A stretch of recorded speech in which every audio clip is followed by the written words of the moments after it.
இப்போ இந்த காடைப்பள்ளி ஐயனார் கோயில் விசேஷம் என்ன அப்படின்னா, எல்லா ஐயனார் கோயிலையும் கோயிலுக்கு வெளியில தான் யானை குதிரை சிலை இருக்கும். இங்க வந்து கோவிலுக்குள்ளேயே பெரிய யானை குதிரை சிலை இருக்கும். கோவிலுக்கு உள்ள அந்த சிலைக்கு மேலே தான் கோயில் இருக்கும். கோயிலுக்குள்ளேயே பெரிய யானை குதிரை சிலையை வந்து பார்க்க முடியும்.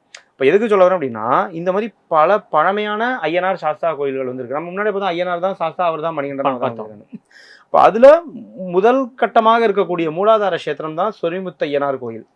இவருடைய பெயர் வந்து பொன் சொரியும் முத்தையனார் அப்படின்னு ரொம்ப அழகான ஒரு பேர். சொரிமுத்தையன் நம்ம வந்து அப்படியே மாறிடுச்சு. பொன் சொரியும் முத்தையனார் அப்படிங்கிறது.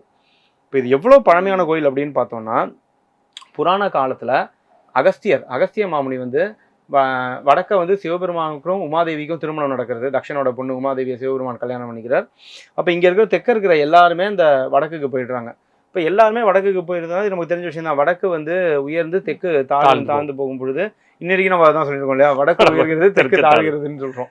அந்த மாதிரி தெற்கு தாழ்ந்து போகும் பொழுது தென் திசையை வந்து நேர்படுத்தணும் அப்படின்னு சொல்லி அகஸ்திய மாமுனியை இங்கே அனுப்புறாரு. அப்படி அகஸ்திய மாமுனி இங்கே வரும் பொழுது பொதிகை மலை சரிவுக்கு வர்றாரு. இப்போ திருநெல்வேலி இந்த பாபநாசத்தில் இருக்கக்கூடிய மலை தான் இந்த பொதிகை மலை சரிவு.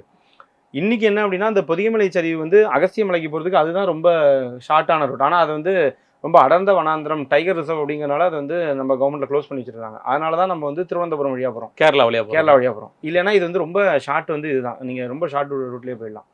அப்படி இந்த பொதிகை மலையில் அகத்திய மாமுனி தியானத்தில் இருக்கும் பொழுது, சரியா ஆடி அமாவாசை அன்னைக்கு அவருக்கு வந்து தியானத்தில் இருக்கும் பொழுது ஒரு பொன்மயமான ஒளி வந்து அவருக்கு புலப்படுது தியானத்தில்.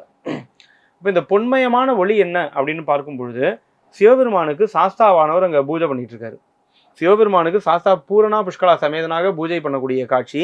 அப்படி சாஸ்தா அங்கே பூஜை பண்ணும் பொழுது வானத்திலிருந்து தேவர்கள்லாம் பொன்மாரி பொழியிறாங்களாம்.